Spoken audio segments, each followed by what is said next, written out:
What's up, guys? It's Gary with Fresh from the Farm Fungi. So this week's Fungi Friday is a special edition with Tylor from Off Grid Apothecary. So my friend Tylor and his wife recently moved to the beautiful San Juan Valley, and they're going to be living off the grid. So, you know, Tylor has taught me so much about the medical benefits of mushrooms, and we're going to go into a deep conversation about Cordyceps, all the medical benefits of Cordyceps, some off-grid growing techniques, and a bunch more. So, you know, it gets really wordy at points. I recommend watching the whole thing through, and you'll end up getting a really good understanding of Cordyceps mushrooms and why they're so powerful and becoming super popular in today's culture. Check out Tylor's website, Off Grid Apothecary, and subscribe to our channel if you're looking forward to more videos like these. Alright guys, give us a thumbs up, help boost that algorithm, and I hope you enjoy this conversation. Much love. Alright. We are recording. Awesome. What's up, man? Hey, how's it going? Good to see you. You too. Yeah, so how's the weather out there these days? Oh, hold on. We're getting a little lag. Yeah, can you see me? I can see you, but I can't hear you. Okay. What about now? Is that better? Yep, better. All right, cool. All right. Looks like our connection is a little bit more stable now. Cool. Well, it's good to see you. Yeah, you too, man. Yeah, so, how are things going at your farm? It's good. I got some Cordyceps that I've been working on. So these are about 6 weeks in, and you can see there's some like little baby side pins, but when I look at the top, there's like very tiny little pins. Like on this one, you can see one little baby where my finger is. It's kind of hard to see. Oh yeah, I can see him. Yeah, he's poking his little white head out. Yeah, and then this one, some little side pinners. Oh, nice. So, okay. So you're getting something. So what are your thoughts on why it might not be fruiting off the top as opposed to like these side pins? Well, the side pins are something that I was dealing with too. So it might have something to do with light, but I don't really think it is light because there's a lot of people that just fruit them in glass jars, and it doesn't matter. I really think it really depends on the substrate. So a couple of studies one of the studies in particular that I went over about Cordyceps militaris is that, so you were telling me that you wanted to use like a caseo protein, right? Something from milk. Yeah. So let me find this. There was a study that showed, so cordycepin, right, is one of the main constituents in cordyceps that we're kind of looking at medicinally. Specifically, that's the water-soluble compound. So that's one of the polysaccharide compounds. So that's one that can be pulled out with just water, which I think is really cool. So a lot of these studies are actually using just hot water extracts. But there's also a lot of studies that refer to the constituents that you would pull out via alcohol. So that's why I thought it was really cool to do a dual extract. So these are the cordyceps that I grew last year, macerating in an ethanol extract. And what it is grape spirit, organic grape spirits, and it's 180 proof. So it's pretty much as strong as you can get. And I wouldn't even go as far as to say that you need that. I think that even just like this crop, like that is 40% or 80 proof, I think something like that would work great too. Because a lot of these studies are showing that they used to use whiskey as an ethanol extract. That was kind of like one of the first ways to extract any type of medicine, was just putting it in whiskey. They didn't really know what they were doing. They just like intuitively thought that was right. Which I think is really cool. But anyways, so 2019 study from the Journal of Biomolecules showed that improved cordycepin production by Cordyceps militaris specifically using casein hydrolysate. So this is basically a supplement that you can find at the store. And I can't remember exactly what the supplement is for, but it comes from a Lactobacilli helveticus, which is essentially from fermented milk. So they did two different studies. So one of them was exposing them to UV light, which I'll get to why that's important in just a second. But the first group was mutated by UV irradiation, and that increased the cordycepin content by 1.5% or 1.5 fold. So 1.5 times the amount of cordycepin in the UV treated cordyceps. Second Is group, that after they were harvested or during growth? this is during growth. So it was 6 days maturation. So it was actually being taken from the mycelium, not from the cordyceps fruiting bodies. So this is actually using mycelia. And the second study was using glucose and casein hydrolysate as a supplement for the mushrooms, for specifically Cordyceps militaris. And it said because of the carbon and nitrogen reserves, the cordycepin amount improved by 2.3 fold. Wow. That's way more. That's literally over double, which is really interesting because when you first were bringing that concept up to me, I was like, that's going to be really problematic with people with dietary restrictions and things like that. But after I found this study, I was like, wow, there's actually really something to that. So I think it's really cool that you were intuitively like, oh, I want to give these guys some like milk fat, some milk protein. So I came across a study and I was like, oh man, that's so cool. You were already onto that. So that's something really interesting. Something also really interesting that I found was a 2018 study coming out of the Journal of Nutrients that shows that Cordyceps militaris grown on germinated soybeans suppresses CRAS-driven colorectal cancer, so rat cancer, basically, like prostate cancer in rats, by inhibiting their ERK, which is their extracellular regulated kinase. So what this is saying is basically they're seeing potent effects from the Cordyceps militaris being grown on just soybeans alone. But with the casein hydrolysate, you can get like up to a 2.3 fold increase in cordycepin. So I think that's really interesting. The cordycepin alone is very, very medicinal, but you can increase the amount of cordycepin that you're getting in your mushrooms. And I feel like that's something that's very much in the beginning stages right now. There's a lot of people cultivating cordyceps without, I think just because they're really beautiful and they're really awesome mushrooms. So people are really trying to find those phenotypes that are sticking out and brilliant. But I think really we should try to be focusing on the cordycepin content. So does the color like correlate to cordycepin then? So this is a wild UK strain and it's like a little bit whiter. And then this is the terrestrial fungi. You can see like it's super dark orange. Yeah. I'm not sure, like, what are your thoughts on the color versus concentration? Yeah, so color is usually an indication of antioxidant content. That's what we can usually correlate color to. And in the studies that I found, the Cordyceps militaris over the Cordyceps sinensis has much higher antioxidant capacity. So that makes me think that bright orange mushroom, versus the Ophiocordyceps sinensis that is brown, is offering much higher antioxidant levels. So it's scavenging radical oxidation in your body at higher levels than the sinensis. And it also has been proven to be more hypoglycemic, meaning that it reduces your blood sugar, or it's more than reduces your blood sugar, it's blood sugar modulating.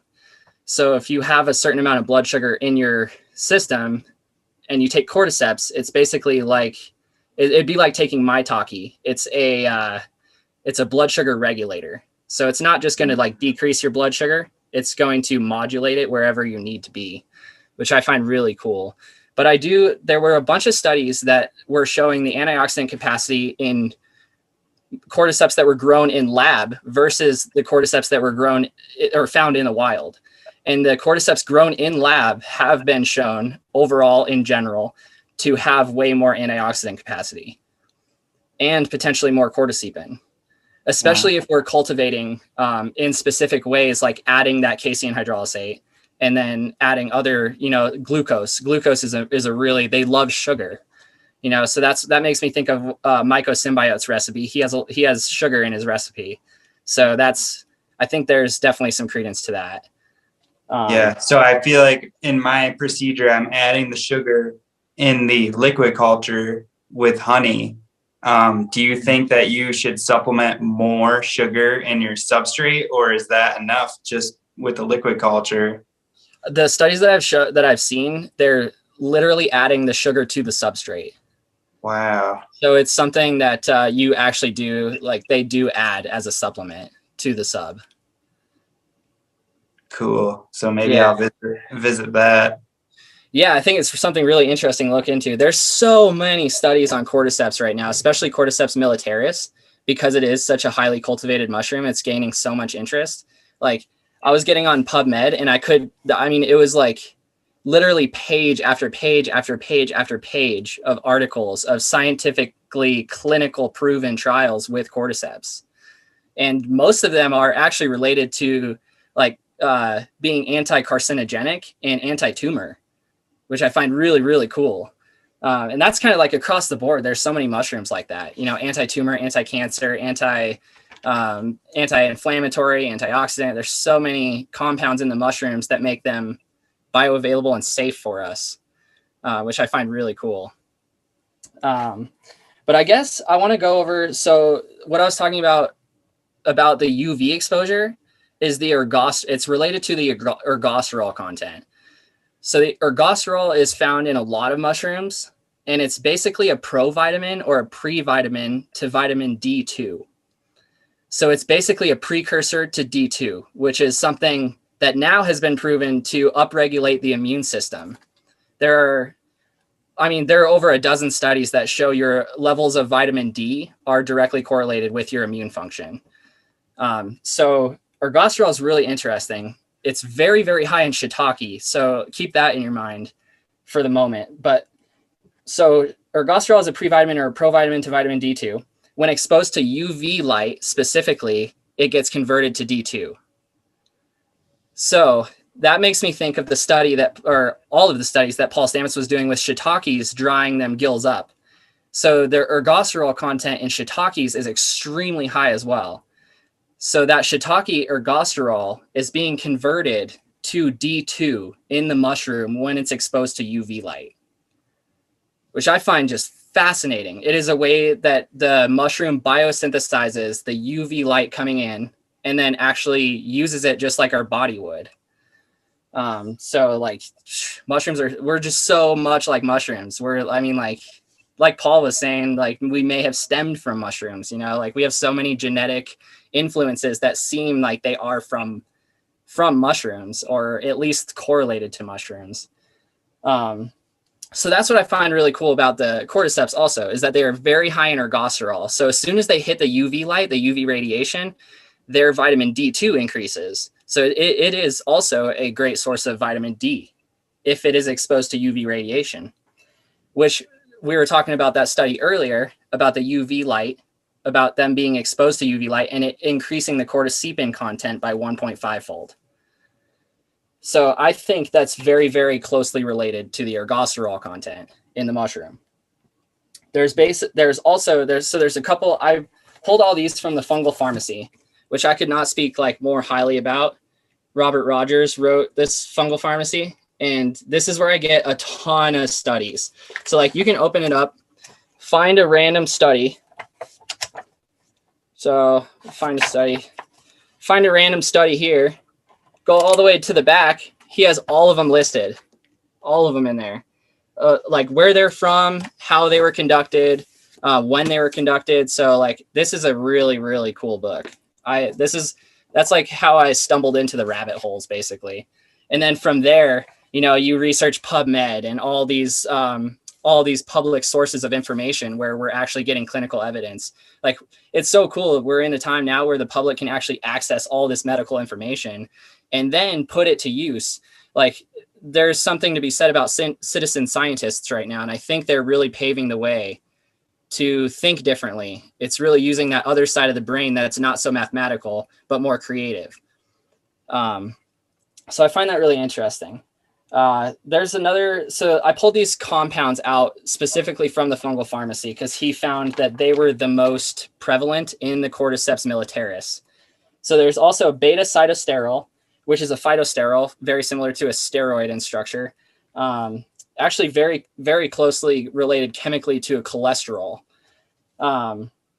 This is one of the compounds that's extremely high in cordycepin, but it's hydrophobic. So it hates water. It will not be pulled out in water. So that's where I was getting the idea of like, oh, I'm going to let these sit in alcohol for as long as possible. And then I'm going to decoct them in water so that I can get all the benefits out of it, which I would recommend looking into different ways to dual extract. And there are 2 different books that I would highly recommend. And this, the Herbal Medicine Maker's Handbook is one of them. And then the Modern Herbal Dispensatory. These both have great ways to dual extract, and they're all different. So basically what you want to be thinking about with a dual extract is that you're pulling out different chemicals of the medicine. So like there are a lot, so like the cordycepin specifically is water soluble, but the beta cytosterols are alcohol soluble or fat soluble. So what I decided to do was macerate first in alcohol. What I'm going to do is press it out with a coffee filter, like with an old modified coffee filter, brand new one actually. But my thought behind that was that I would extract all the medicine. After reading through these books though, a lot of people boil theirs first. So a lot of people will go through the decoction method, boiling their stuff in the pot and then adding the alcohol right after. I didn't intuitively think that was the way to do it for me because we're off grid and we have like basically no power source other than just this heat, like this wood burning stove. So I didn't want the water from the decoction sitting because water is just a breeding source of bacteria. So I didn't want the water sitting while my alcohol maceration was going.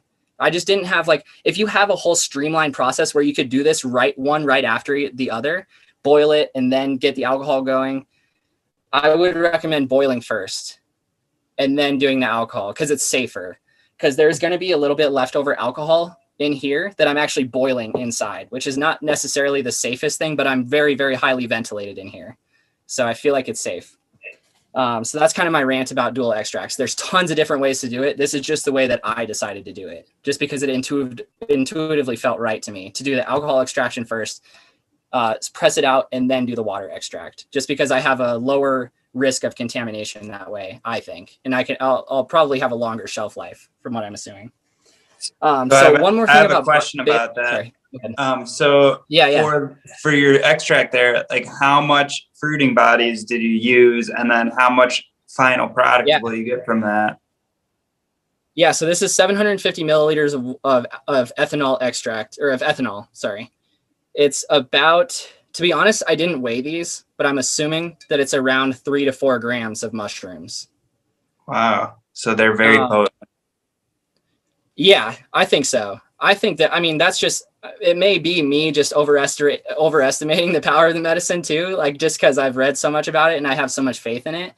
But I do think it only takes a little amount, and it goes a long way. And there are some studies that actually show that lower dose amounts are more beneficial in the long run. So even if this was a lower dose, it would actually be very beneficial still. One more thing about the beta cytosterol that I find really interesting. This is why I think that it's so important to be pulling out this medicine specifically, which you're missing out on the water extract.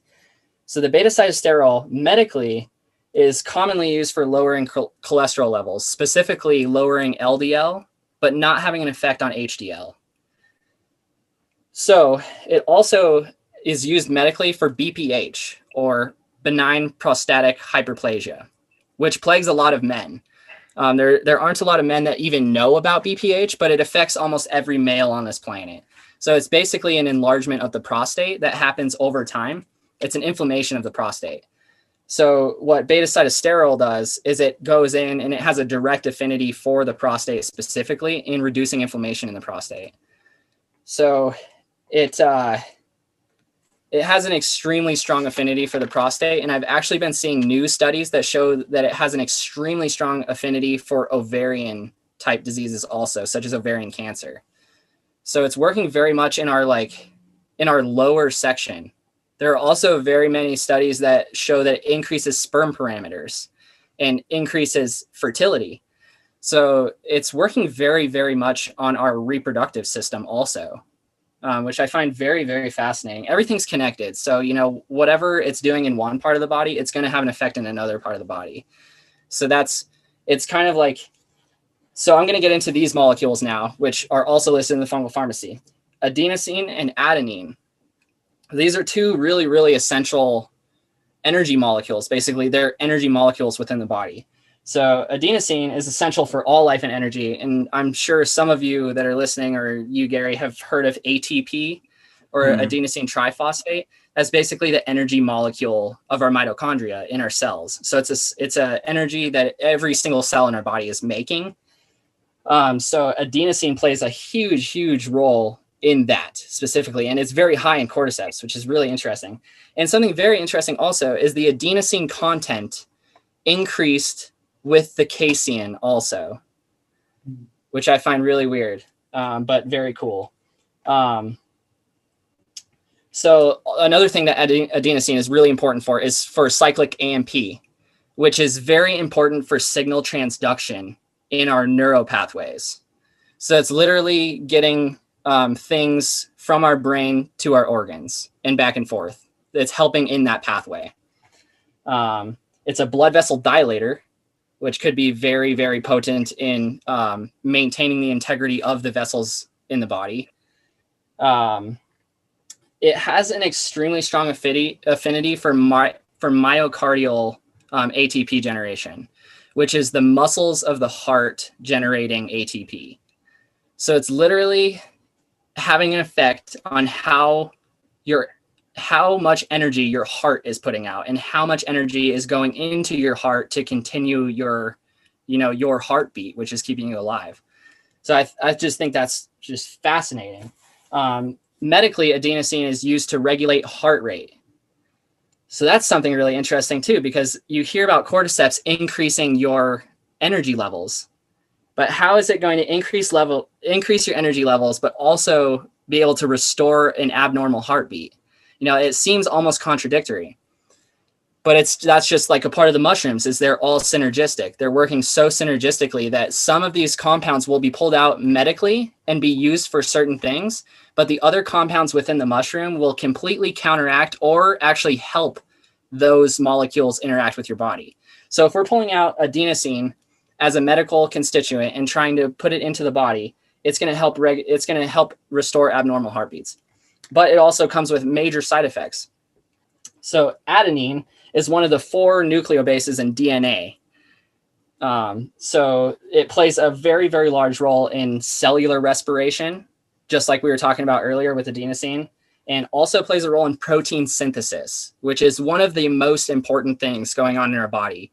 The proteins are basically going to do everything in the body. They're going to be fighting viruses. They're going to be building molecules. They're going to be destroying molecules. Like, proteins do so much in the body. All right, so we have cordycepin, ergosterol, beta-cytosterol, adenosine, and adenine. Those are 5 major constituents within the cordyceps militaris specifically. One more that I feel like is important to mention is D-Mannitol. So D-Mannitol is a naturally occurring alcohol. It's used medically as a diuretic, and sometimes to reduce swelling and pressure inside the eye and around the brain. So something with D-Mannitol that you want to be really, really careful of if you're supplementing with it is that you cannot take it if you have kidney issues or kidney disorder or fatty liver disease, or there's like a number of things that you cannot take D-Mannitol with. But since it is so poorly absorbed through the gut, since we're eating it and consuming it, it doesn't have nearly as much an effect, as much of a side effect as it would being used medically, if that makes sense. So D-Mannitol is something you can go, intravenously, or you can go get powders of it at natural grocers to supplement for yourself. So so you want to stay away if you have kidney issues or swelling and congestion in the lungs. And this is so fascinating to me because the D-Mannitol alone, pulled out medically, could kill you, if you have kidney issues or congestion in the lungs. A couple of these studies that I found are specific for lungs and kidney issues for the cordyceps. So the D-Mannitol in the cordyceps is being utilized symbiotically with other constituents, making it so that it doesn't have those potent side effects, but it's actually regulatory for the kidneys and the lungs, which is just so cool. Like, I think it's just so cool. Like, there's so much that we do in medicine that's just pulling out specific constituents because they think that they work in a certain way, but we're missing out on this myriad of other constituents within the actual whole fruiting body or the mycelia or the spores for that matter. So one of the other polysaccharides in cordyceps is called cordlan. So it's cordycepin and cordlan. And cordlan is a polysaccharide that increases dendritic cell maturation through TLR4 signaling pathways, which essentially translates into that it's very good for the brain. So the dendrites are basically helping your neurons become connected, and they're actually essential for your neurological connections. So the fact that the cordlan increases the dendritic cell maturation it's pointing to that it is great for the brain, which we've seen earlier also in the signal transduction pathways that it's increasing. Cool. So those are the main constituents in cordyceps. I know that's like super, it's kind of like going the medical route, but that's kind of where my brain's been at lately. I've really been like trying to understand how the medicine is working with us. Like physiologically, what is it doing in our body and how is it reacting? Yeah. So if I could sum all that up, I would say that, so the cordyceps mushroom produces all these individual compounds, and when you pull them out and study them, they all have these benefits. But when you create this tincture or decoction, it's pulling out all of these constituents together that are in the mushroom, and they work synergistically together instead of, isolating all these compounds like they typically do in pharmacy. It might be more beneficial to use them in their natural state. Is that, pretty good? I agree completely. Yeah, I think that's a great summation. And I think that goes across the board for plants too, like all things that we're taking into account. I really think when we pull out certain constituents, we're just completely neglecting all the other ones. But it is cool because we get to study those constituents too. So we get to understand them in greater depth. But it's missing a huge part of the piece. So I would say, why not try to get all the medicine out? Because that's what makes sense to me. It makes sense that the mushroom already knows how to provide you the medicine. We are just helping extract it in a better way, in the most productive way. You know what I mean? So that's why I think the dual extracts specifically with mushrooms are so important. Just because we don't really know. I mean, I guess we don't really know. We don't really know yet because there's not a whole lot of studies on a lot of mushrooms, but specifically with cordyceps, there are tons of studies and showing specifically the benefits of hot water extracts versus ethanol extracts. So I guess I'll just get to that study right now because I find it really fascinating to talk about. But so a 2020 study out of the Journal of Pharmaceutical and Biomedical Analysis showed that 43 of 52 metabolites detectable from Ophiocordyceps sinensis and Cordyceps militaris. So there's 43 of 52 metabolites detectable from Ophiocordyceps sinensis and Cordyceps militaris. So what's that saying? What that's saying is that they were studying the Ophiocordyceps sinensis and the Cordyceps militaris. They did a dual extract of both, hot water extract and alcohol extract of both of them. There were 43 metabolites detectable from Ophiocordyceps sinensis in Cordyceps militaris. So that's 83%. I think roughly 83% similar to Ophiocordyceps sinensis in molecular structure. So it's actually almost identical to Ophiocordyceps sinensis, which most people most people assume that Ophiocordyceps sinensis is the more medicinal of the cordyceps. I find that through the studies to be false. I think that, so there's Cordyceps cicadiae as well. Cordyceps cicadiae, Cordyceps sinensis, and Cordyceps militaris.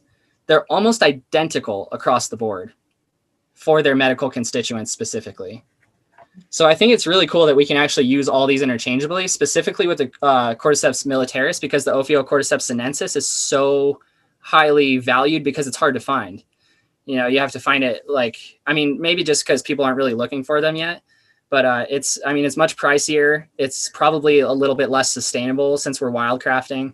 So I think that it is pretty cool that we can grow things that are medically almost identical to what we're finding in nature.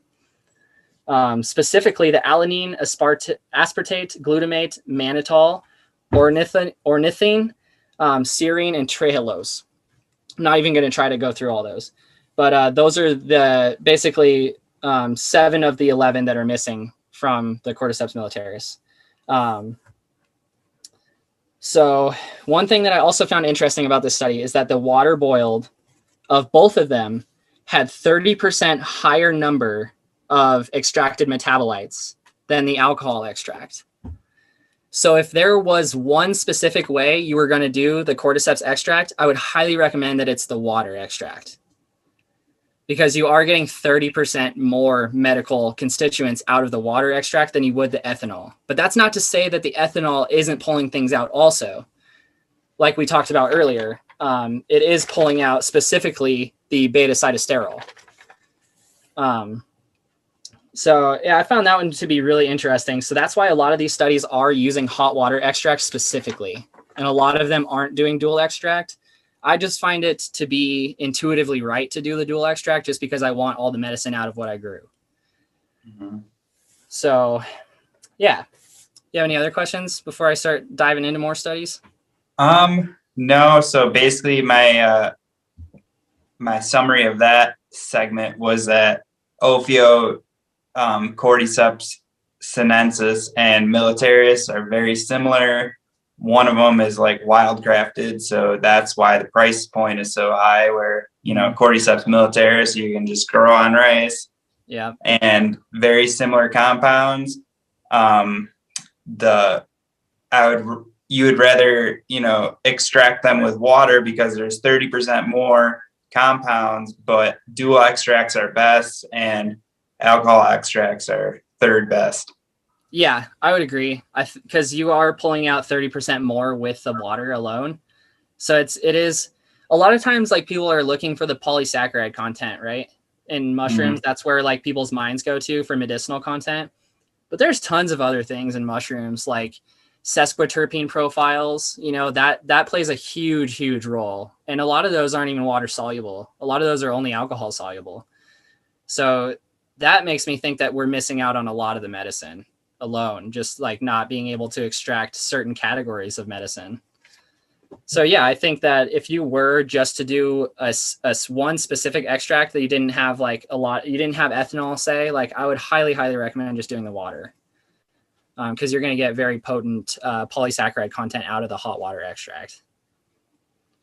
So another question that kind of arises as we're talking about this is like, why does the mushroom produce these compounds? Is there any, thought to that, or is it just random? Like, why do you think that these Cordyceps mushrooms produce all of these compounds? Like, they're pretty, I guess, short-lived in nature, so maybe it helps it grow really fast. I think that's a great point. Like specifically the antioxidant content in most things are meant to preserve them, like for extended periods of time. And I really do think that the fungi specifically are highly innately intelligent, and they're providing us the certain medicines that we need during the times that we need them. And I think there's something to say about why so many people are attracted to cultivating cordyceps right now. It has a strong affinity for the lungs. It has a strong affinity for the kidneys. It has a strong affinity for increasing energy support within the body. Like all of these things we're very much lacking right now. Like chronic fatigue syndrome has never been so high. People just feeling out of sorts and not well. We're dealing with a virus that's literally attacking the lungs. So like, why would we not focus on things that are providing health to the lungs? I think that's exactly what we're doing, but subconsciously. I think that's why so many people are attracted to growing Cordyceps militaris right now, is because it's so needed. It's like, it's a medicine that's actually calling out to help us right now. And I really do think that's kind of just echoing throughout the ethos. And then people are just intrinsically like, oh, I really like this mushroom. This mushroom's calling to me now. It's like so many people are cultivating Cordyceps now, which is really cool. I think more people should be cultivating mushrooms altogether. Just because like there are so many studies like this, like what we need to cultivate different breeds so that we can figure out which ones produce the most cordycepin and beta cytosterols and D-Mannitol and ergosterol. Like I really want to see bioanalytics run on all of these new strains, because somebody could be producing a strain that is just mind-blowingly high in cordycepin, and it could just be going by the wayside when it could be like the new potent source of cordycepin. Mm-hmm. So I think that's something that like citizen scientists really are providing. And if we can get, like more analytics to citizen scientists like that in a cheaper way, I feel like we could just have a mind-blowingly expansive view of what these medicines can provide. So I guess I'll get into some of the studies that I find really, really fascinating. And like I was saying earlier, some of these, like this Cordyceps militaris specifically has an affinity on the lungs. A lot of these studies are focusing specifically, this one from 2000. There's a number of studies in here that say almost the same thing, but this one is from 2009 from the Journal of Food and Chemical Toxicology. Cordyceps militaris has been found to induce apoptosis of lung carcinoma cells via diminished telomerase activity. So the telomeres are the things at the end of the chromosomes that basically tell us the life of the bio of whatever is what we're studying. So diminished telomerase activity literally means that we're killing these lung cancer cells. The Cordyceps militaris is attacking these lung cancer cells, inducing apoptosis, which is a cellular programmed death.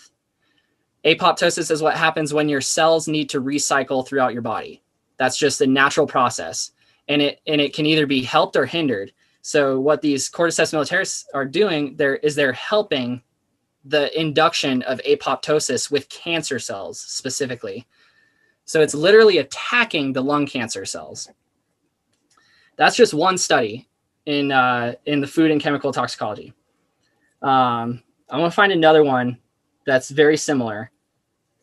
All right, here's one from 2006.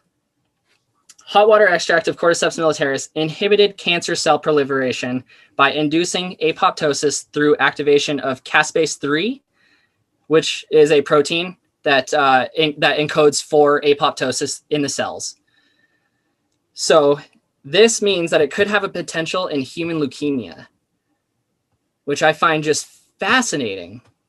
Like, we could be throwing natural remedies at people that are literally dying, of stage 4 cancer, which I've actually seen multiple of my friends now.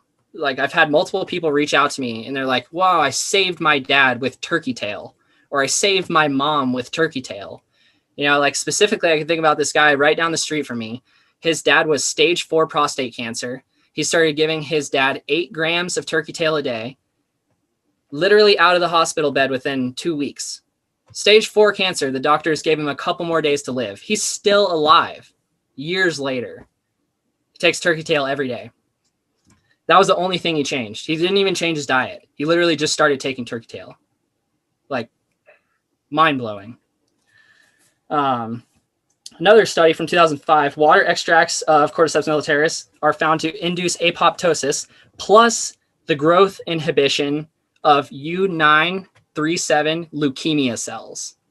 So here's yet another study showing the efficacy in human leukemia. Like, what other drugs are we throwing at these people? We're throwing these freaking radioactive chemicals at these people. You know, we could be throwing mushrooms at them. So crazy to me. So this one, I don't want to get too political, but this one is actually specifically on SARS-CoV-2, which is so cool. Like, this study is up there and you can go, anybody can look at it. It is so fascinating to read through. So the cordycepin, a bioactive metabolite in Cordyceps militaris, sinensis, and most of the other cordyceps, showed strong binding affinity with SARS-CoV-2 spike protein.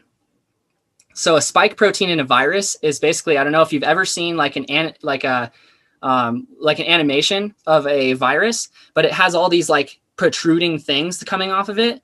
That one, like one of those things, is called a spike protein. And that is what allows it to enter our cells. So that's basically what's like grabbing onto the cells and penetrating the cells. So the cordycepin showed strong binding activity with SARS-CoV-2 spike protein and main proteases.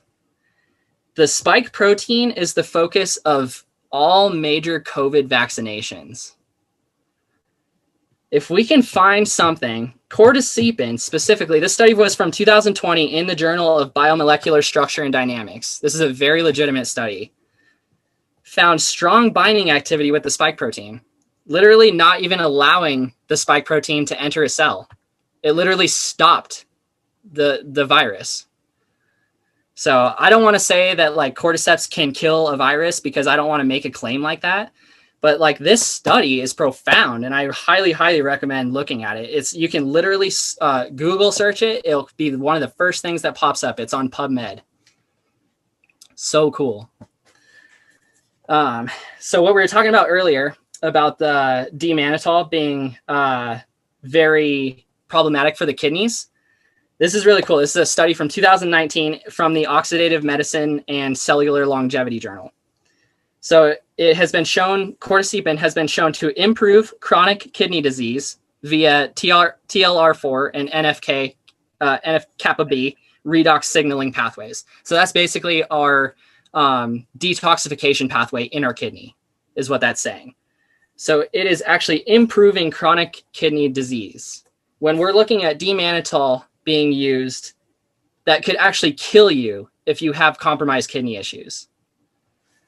So that's kind of like where my brain goes when I'm like, okay, we're pulling out these constituents that could actually kill you, but in the cordyceps, they're actually healing you. So there's something to be said with like the medicine providing the exact, or the mushrooms providing the exact amount of medicine that we need. And then when we pull out those medicines, you know, then we're altering what that medicine is. But just the fact alone that it has been shown to improve chronic kidney disease over, I think this was a 12-year study, just by improving our detox pathway in our kidney. So cool. When we're pulling out things that could literally kill the kidney. So here's another contraindication that I find really interesting. It's a study from 2004. This is a little bit older, but it's still very, very prevalent, very applicable, I should say. So the study found immune potentiating effect from IL-11 production, which could potentially be bad, right? If IL-11 is stimulated alone, that stimulates thrombopoiesis, which is the proliferation of megakaryocytes, which increases our blood platelet count. That could potentially be really bad for somebody if their blood platelet count is already too high. Now, this is what I find really interesting about the study.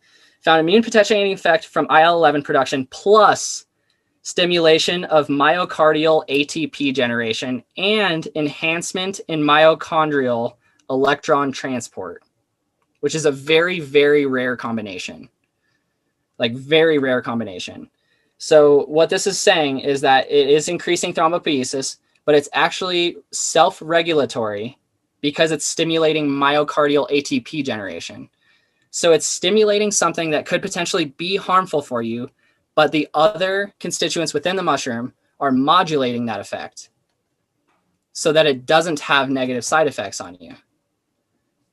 So it's basically like, they don't say this yet because it's not like a technically coined term, but it is very much an adaptogen and it is very much an immunomodulator.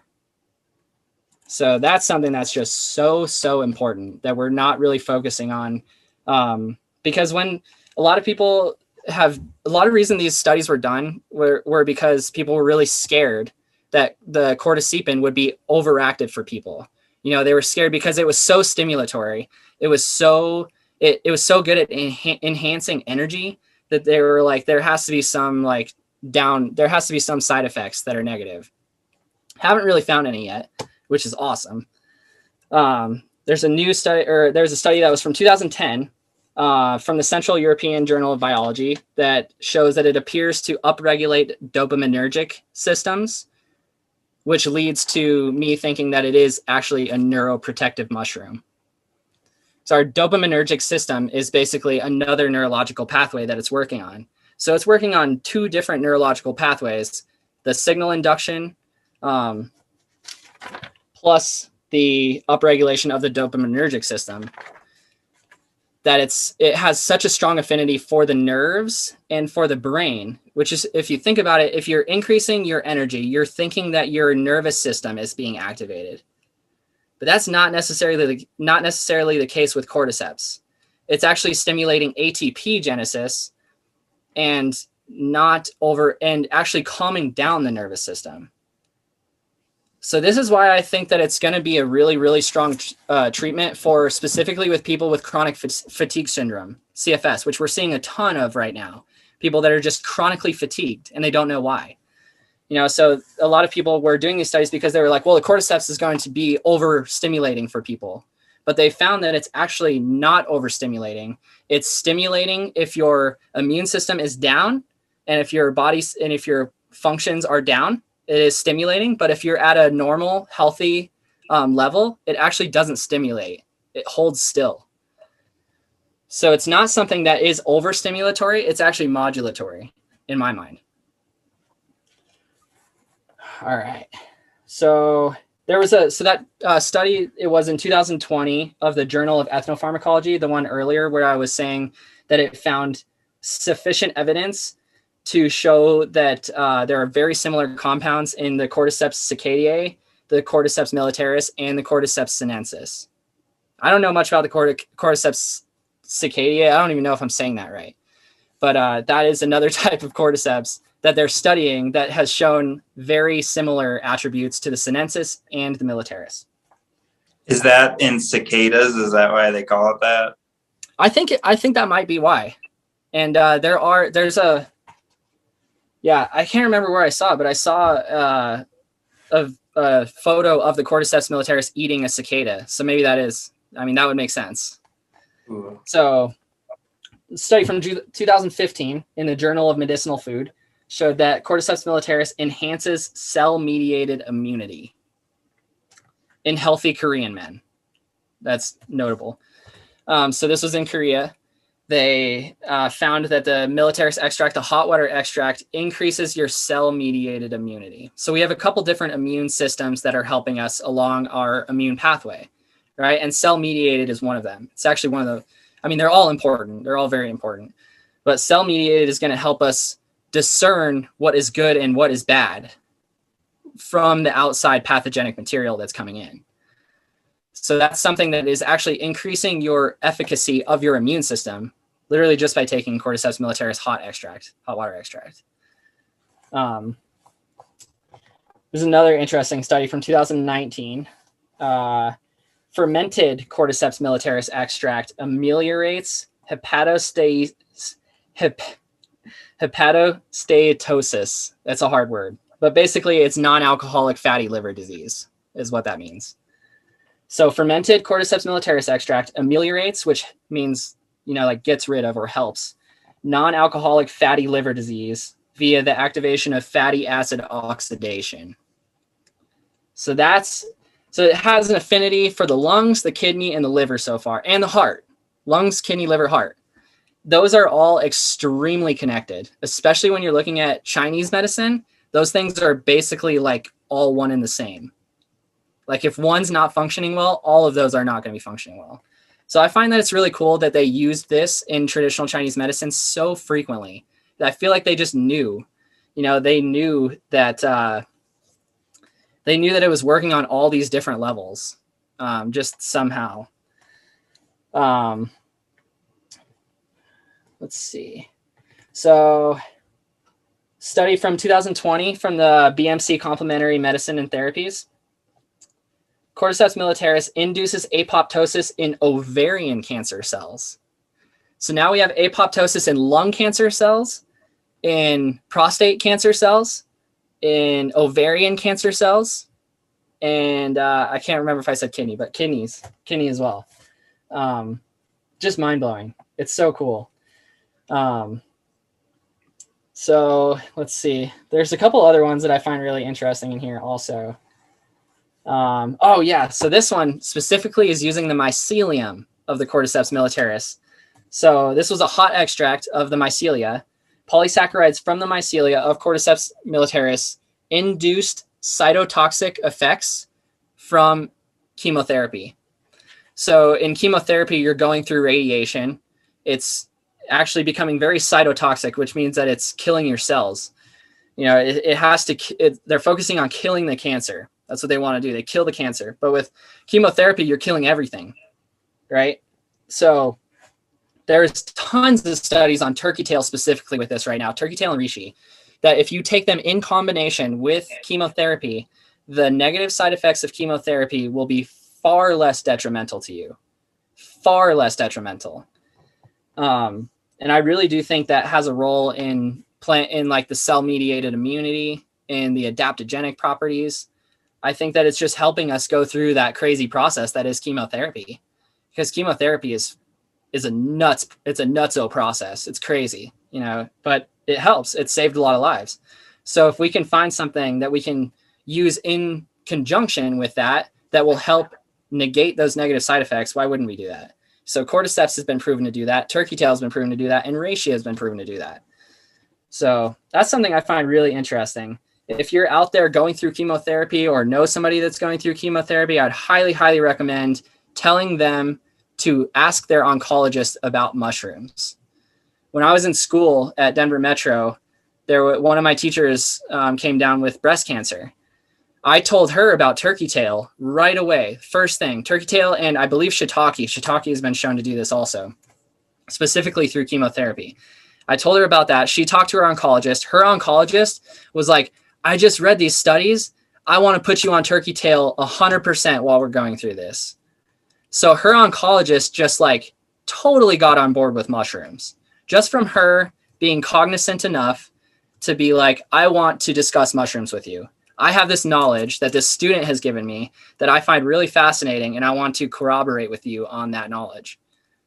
Just the coolest thing ever, I think. So like, if we can empower ourselves to talk to our doctors like that and ask, you know, like, I've seen these studies. What do you think about this? You know, and a naturopathic doctor is obviously going to be like, heck yeah, let's get you on the mushrooms, you know, because they're so safe. They're so effective. And there's so many studies coming out about them. So I would highly, highly recommend, if you are out there listening and you know somebody that's going through cancer and about to go through chemotherapy or has gone through chemotherapy, I would highly, highly, highly recommend looking at mushrooms as being restorative to the immune system that gets depleted after chemotherapy or during chemotherapy. Because she even came to me and said that she believes that the mushrooms are really what helped her through the chemo. And she even said that her oncologist was like, I've not seen a faster recovery rate. And he even attributed it mostly to the mushrooms, which is really, really cool. So that's something that I want to spread knowledge about, because that's something that we can empower ourselves with, you know, because so many people go to their doctor and they don't really know what the doctor is even telling them. And then they just walk out of the office like, okay, this is what they told me. But what if we could have the conversation like, hey, I saw this 2020 study of how Cordyceps militaris can induce apoptosis with lung cancer cells. So can I get on Cordyceps militaris instead of, you know, like whatever else medication you would be on? It's at the very least a conversation I think we need to be having with medical care professionals. And at the very least, they're going to glean some sort of knowledge as to like why this is so important to so many people. You know, more people asking questions is always a good thing, especially when the narrative doesn't make sense. So when you're getting a medication that you're supposed to be on for the rest of your life, that's not going to help you improve, that's just throwing a Band-Aid on things, it's time to start asking questions.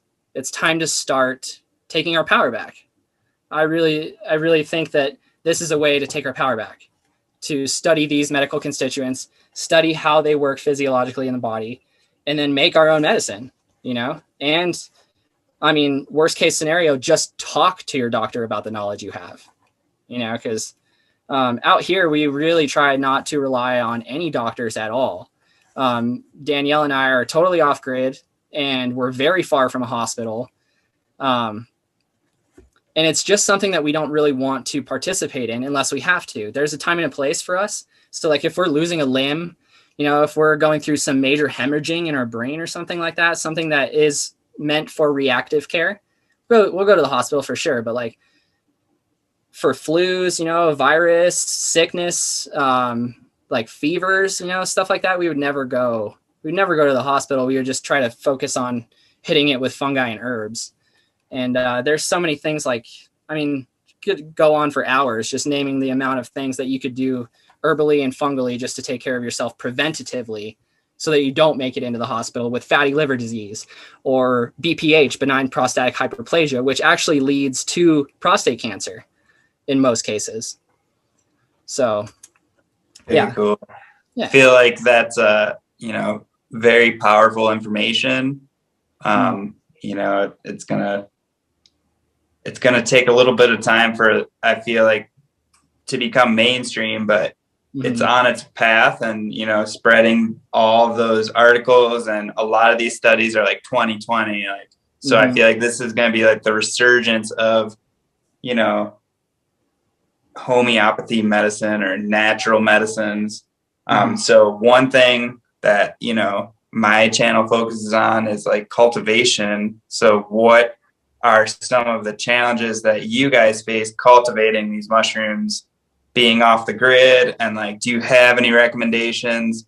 And, you know, I've been talking about these other mushrooms that, you know, I'm planning on bringing you some bags in April. I got some chanterelle spawn here and some porcini spawn. Yes. I think that these are awesome mushrooms. Like, they're super unique. Like, even the spawn is like way different than like an oyster mushroom or anything, and they colonize really quickly and then like form these like clusters. And then here's some King Straparia that I just started, you know, about 7 days ago. So this one's a little bit slower than the other ones, but, you know, equally as cool. And yeah, I believe like all these mushrooms have properties, but they just haven't been studied in detail as much as Cordyceps.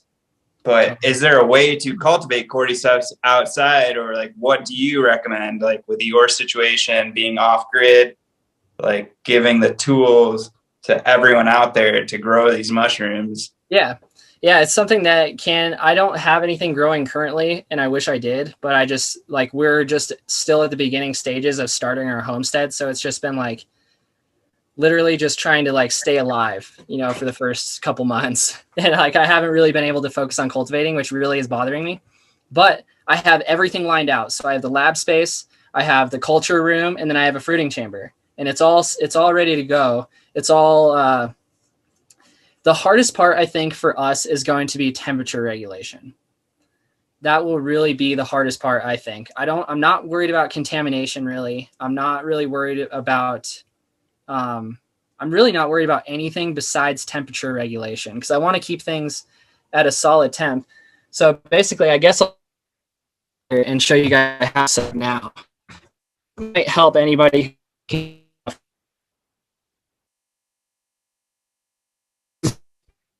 This is what's called a Blue Eddy, and it has an inverter. It's just running from solar panels to the side.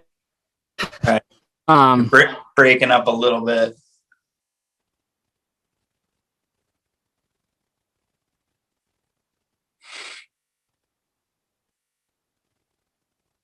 All right, some off-grid problems here. Can you hear me? Yeah, you're coming in. There was okay, cool. I'm not going to move my computer the in. gist of it. Yeah, we got the gist of it though. I'm not gonna move my computer. It's so like I don't have like very good service out here. So as soon as I move it a little bit, it's like over. But anyway, that's a Blue Eddy system. I have seedling mats going from the Blue Eddy into my mycelium chamber. So into the like spawn room, basically, the inoculation room. So that seedling mat is sitting on the bottom. I lined the entire closet with foam so that it would be very highly insulated. So it's very, very well insulated to the point that it doesn't fluctuate more than really 10 degrees. And with that seedling mat in there, I can keep it at basically a constant 70 degrees, which is ideal for most spawn that I'm working with. And specifically, I'm really excited to work with Cordyceps militaris. That's something that I was working with in Denver quite a bit. And now that we're down here, we have a colder climate. And the Cordyceps militaris, they prefer the colder climate. So I'm trying to adapt, or I'm trying to grow what will grow, naturally down here in what we have, because we have just such limited electricity, don't really have a whole lot of sources of light other than just natural light. And I don't have enough electricity to run the flow hood right now. So what I did was I just bought a generator, a Honda generator, a 2000. So I'm going to run a cord going from outside to inside so that I can run my flow hood in here too.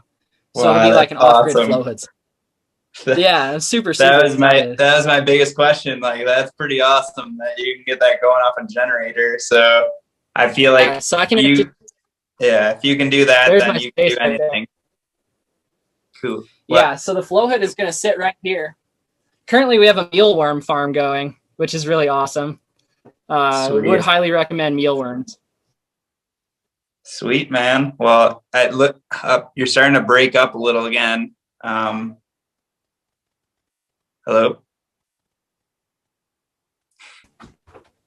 That works decently.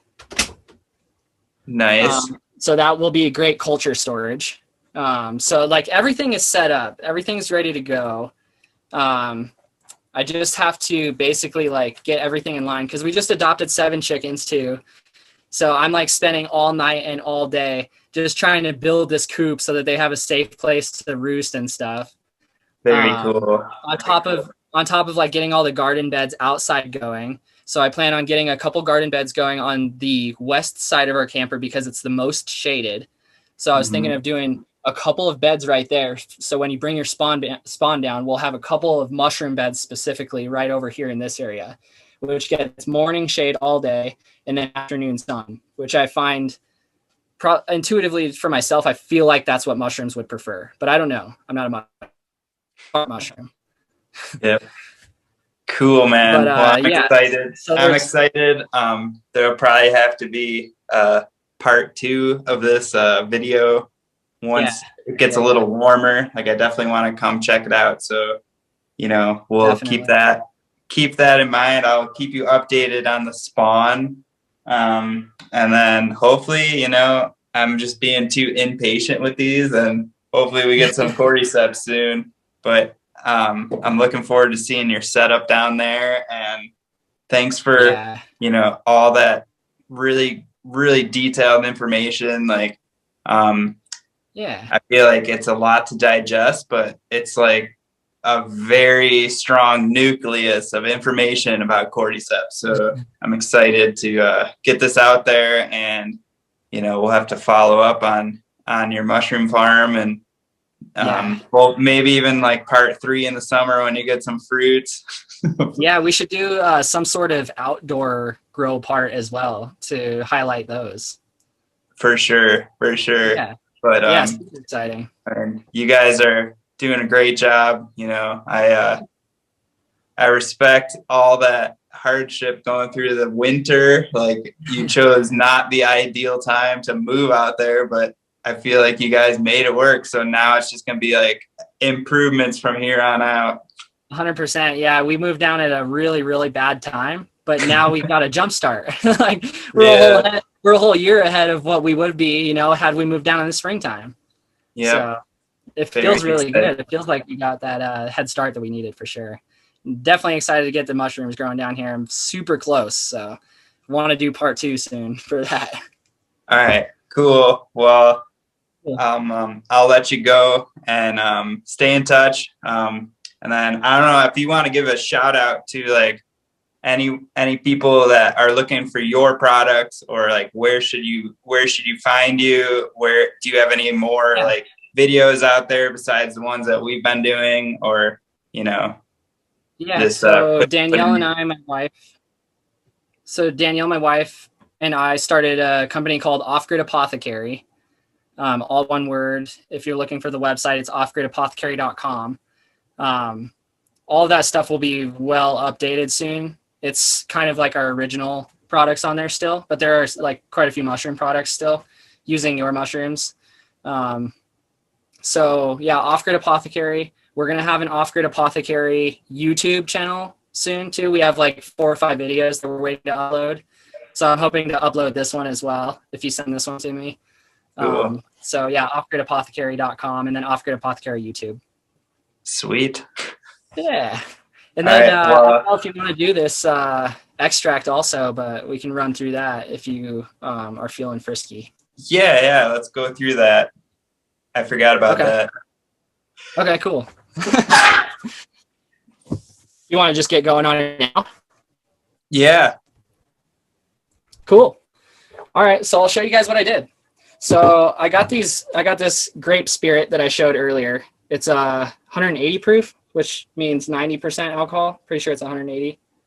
So it's basically as strong as you can get, and it's made from organic grapes.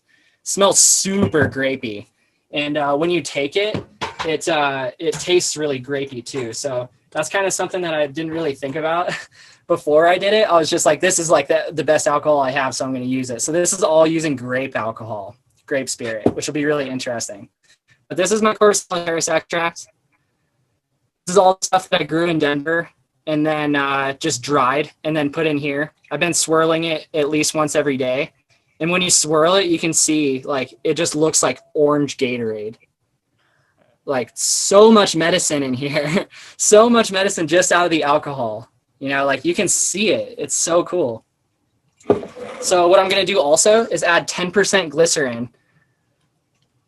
Can you see me? It's breaking up with the video. Up now you're coming through. Okay. All right, cool. I have like little lag periods. So this is organic glycerin, which is basically like a sugar made from it's a sugar alcohol made from plants. This one is specifically from flaxseed, which I think is really cool. 'Cause a lot of the glycerins are not really organic or natural, but this one is literally made from flaxseed, which is really cool. Like I said earlier, another organic alcohol is this crop. That'd be good to use. There's another vodka that's called Leaf. They also make an organic vodka that's a little bit cheaper than the crop. Highly recommend using those since they're organic. So what I've done here is I've modified. So I got this coffee filter and then I just took this lid off. It's a French press is what it is. So I took the lid off the top, just unscrewed this, and then I screwed it back on to this. Basically like the press for the French press. Right? So my idea was that I would just put You're getting a little laggy. Yeah, there you go. What about now? Can you hear me? Yep. Is that better? It's just the visual. If you could describe it a little better. Oh, okay. Okay. Hey, you still there? Yeah, you're breaking up again though. Oh, okay. What about now? Better? A little bit. I just have a picture of you now. Dang it. You can hear me though, right? Yeah, we can hear you. So if you just you can just describe it just describe it and then walk through. I feel like we could set up earlier. Yeah. Okay, cool. So I have this French press that I modified. I'm just gonna... All right. Well, it looks like he had some internet issues there. So some of the problems with living off the grid, maybe it's not a problem, but Let's see if this comes back online. All right. Hey, we're back. All right. Coming in clear now. Off Grid Internet, you know what's up. Yeah. All right. So my French press, modified it. Just going to press. I'm going to put my mark in there and literally just press it out like that. Because I find that when the normal coffee filter will only go down to like right there. So I took that top off so that I can press it all the way down. So I have my water boiling here. Going to take this alcohol. It's not the safest to do it around the burner, but you know, I'm going to be super careful. Shake it up.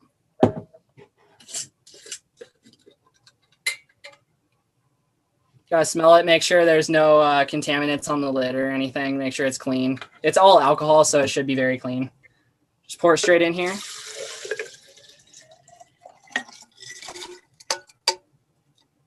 And I can tell just by pouring it that these cordyceps are still very hard, which is really interesting.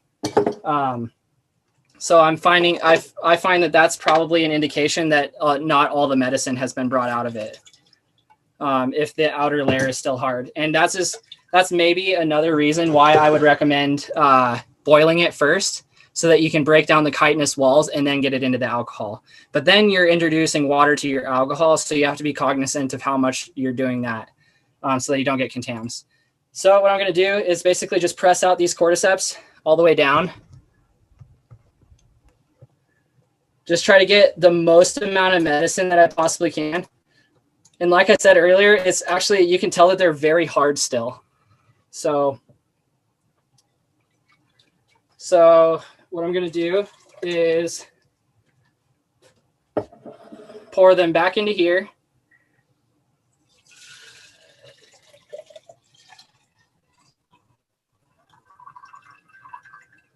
That's my alcohol extract. All the cordyceps are left at the bottom. Yep. Now what we can do is literally just put them into this pot of boiling water.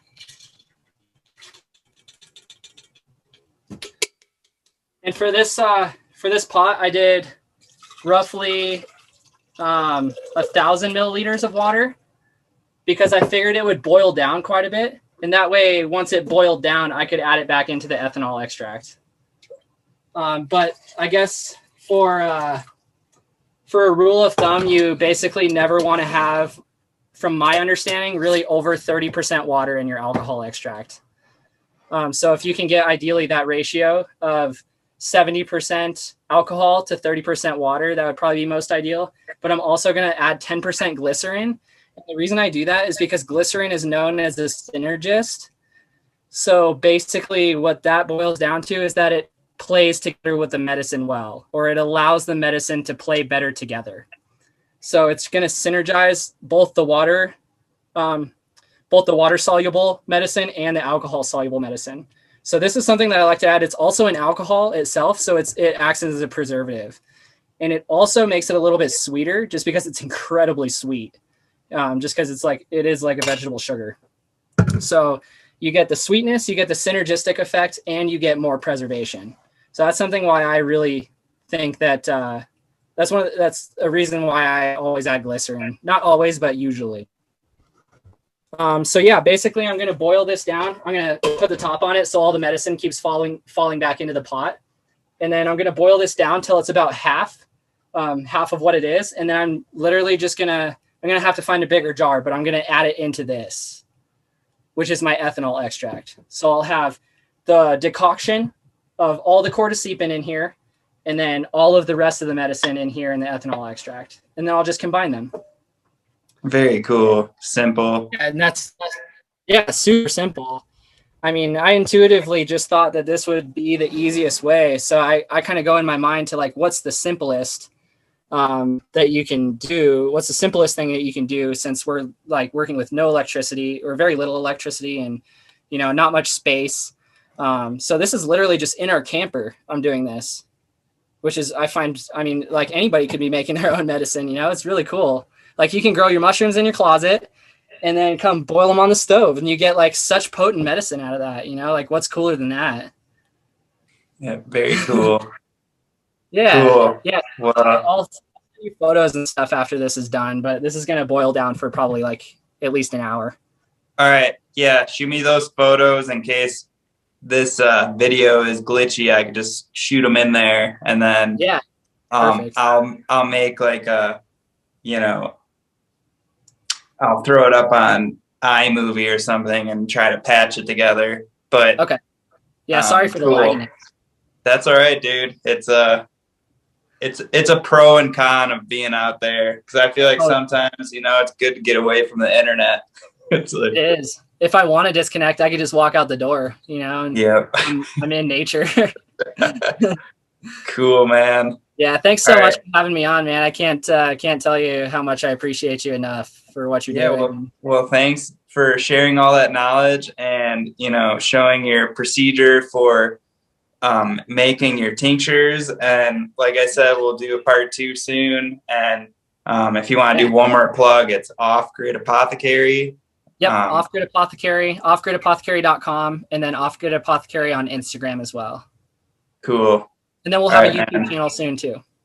All right. Well, I'll get this video to you as soon as I can. Cool. Hopefully, Thanks, hopefully it came in clear. And this is my first time ever doing, one of these Zoom podcast style things. And I think it went really well. So thanks for sharing everything. And heck yeah. Till next time, much love. Yeah, much love, brother. Thank you so much. I appreciate you. All right, you too, man. Have a good one. All right, you too. We'll see you later. Bye.